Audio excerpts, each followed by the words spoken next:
anniversary karong adlaw, so padulong ko dito sa ilaha unya para maghatag og mensahe kanila. But it's mainly about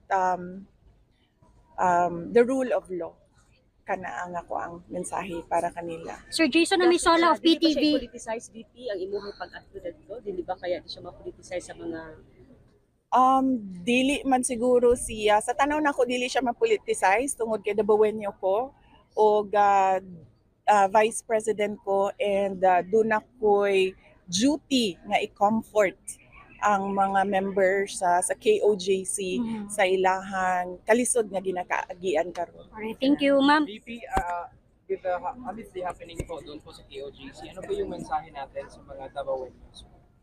Ang mensahe natin sa mga Dabawenyos is to uphold the rule of law and to call out always violations, constitutional